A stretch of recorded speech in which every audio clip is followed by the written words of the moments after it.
Et on reste sur la Grand Place. Hier soir, c'était le premier coup de pédale officiel pour une caisse à savon assez spéciale.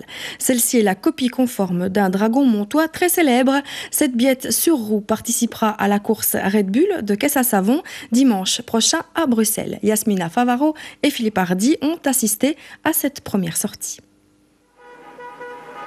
Attention, attention, le voici. À quelques jours de la Ducasse, un dragon assez ressemblant à celui du combat du Lumeçon a débarqué hier soir sur la Grand Place de Mons. Celui-ci est sur roue et il s'agit d'une caisse à savon. Cette biette, elle participera à la course Red Bull de caisse à savon dimanche à Bruxelles. Ses concepteurs étaient venus le présenter sur la place, lieu hautement symbolique, d'autant plus qu'il y a quelques mois, autour d'un verre, cette bande de copains avait lancé l'idée de construire un dragon comme caisse à savon pour cette course. On est montois presque tous, d'adoption pour certains mais bien adoptés. Et alors surtout, ça se passe une semaine avant la Ducasse et c'était l'occasion de montrer à 70 ou 80 000 Bruxellois que dans une semaine il y a la Ducasse. Et donc c'est comme ça qu'on a aussi l'idée de promouvoir le folklore montois là-bas à Bruxelles une semaine avant la Ducasse de Mons, quoi. La Ducasse s'exporte donc en quelque sorte à la capitale.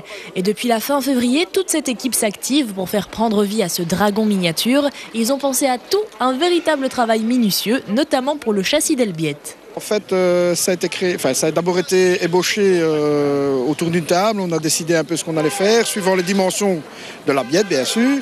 Et ensuite, ça a été fait sur ordinateur. L'ordinateur a calculé la résistance. Ça nous a permis de descendre les sections de certains tubes pour rendre l'ensemble plus léger. Ensuite, on a dû accoupler à ça des roues pour le faire rouler, bien entendu. Faire tout ce qui est direction, c'est ce qui nous a pris le plus de temps. C'est le plus compliqué parce que vous avez la direction qui est côté gauche et on a dû ramener tout ça avec des tringleries maison, bien entendu. Donc c'est pas la bête caisse à savon, c'est vraiment très réfléchi. C'est quand même assez réfléchi parce qu'il y a quand même des freins à disque hydrauliques en plus. Donc c'est ça qui est pas mal. Ça freine. Pour les finitions aussi, ils ont bien réfléchi avant d'agir. Pour ressembler un maximum à l'original, ils ont leur méthode. Il faut savoir que la couche de peinture, c'est réellement la peinture du dragon, à savoir qu'on a fait de l'espionnage industriel, on est allé voir le vrai dragon et puis on a fait un modèle, je veux dire une composition sur mesure pour qu'il ressemble le plus justement possible, quoi. Donc, il y a même le crin en plus.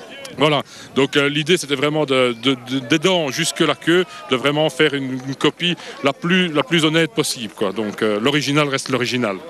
Et pour dimanche, l'ultime combat pour cette caisse à savon, il ne reste plus qu'à désigner l'équipe qui pédalera, en espérant que les deux pilotes n'enverront pas trop vite Elbiette vers son Saint-Georges et donc sa mise à mort.